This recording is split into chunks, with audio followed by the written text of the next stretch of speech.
Hi everyone, welcome to Personalized Admissions, where I'll be offering a personalized approach on case-per-case basis to applicants that are planning to apply or have already applied for medicine in the UK. So let's get started. So this is just the timeline of what's coming in this presentation. So I'll basically start off with the abstract where I will just be giving an overview of what is it that I'm trying to say or do in this presentation.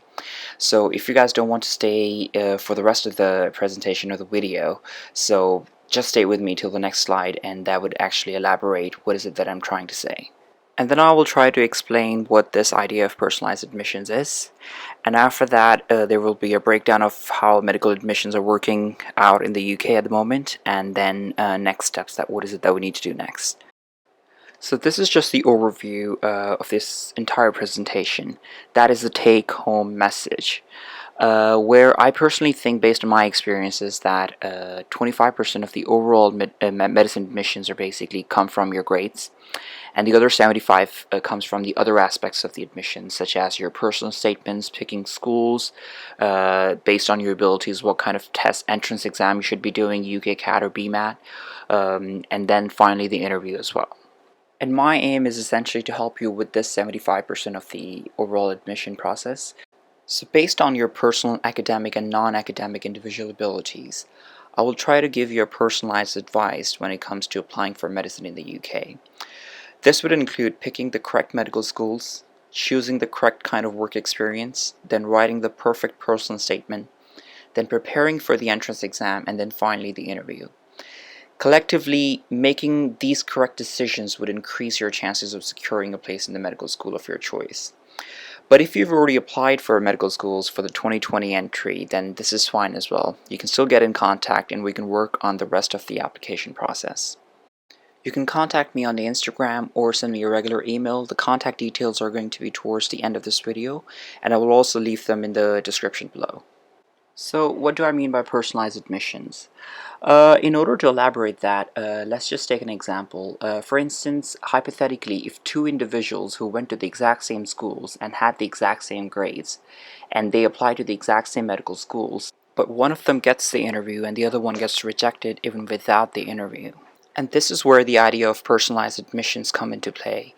Just like no two individuals are the same based on their academic and non-academic abilities, medical schools are also different because they're looking for different things from the applicants based on the kind of course they're offering, because they need to make sure that the applicants that are applying to their medical schools would be able to cope with the sort of content they're going to be teaching.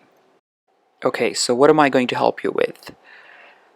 Based on your academic and non-academic abilities, I'm going to help you pick the correct medical schools. Now, there would be a lot of factors that would play into this decision of picking the correct schools, because, for instance, do you do well in the UK CAT-based exam or a BMAT? And how well do you do in the interviews? For example, do you prefer MMIs or you do better in a panel-based interview? So all of these decisions, all of these factors would potentially help us make a correct decisions in order to pick the correct medical schools. So after picking the schools, the next step would be to construct the application for those schools. This would involve writing the perfect personal statement, and this is very important because some medical schools offer you interviews based on just your personal statement. So we need to make sure that we are mentioning the correct thing in the personal statement in order to meet the admission criteria. And then finally the interview. So this is something I'm going to be helping you a lot with. So we're going to be running a lot of mock interviews on person-to-person basis on an individual level in order to make sure that you secure the place that you want. So what do I mean by academic and non-academic abilities? Your academic abilities are potentially your grades, purely based on your grades, and you're going to have to meet your academic requirement in order to get in, unless you have mitigating circumstances. And your non-academic abilities are basically the work experience that you've acquired over the years. So this would basically mean that if you've done lab-based experience, or if you've worked in a clinical setting, or if you've done paid work or volunteer work. And collectively, they would make 50% of your overall application process. And the rest of the 50% comes from these strategies, where picking the correct school, application process, and entrance exam collectively makes up to 25%, and the interview alone makes the other 25%. Now, the interview is a very important part of the application process because, as you're aware, that majority of the applicants get rejected after the interviews.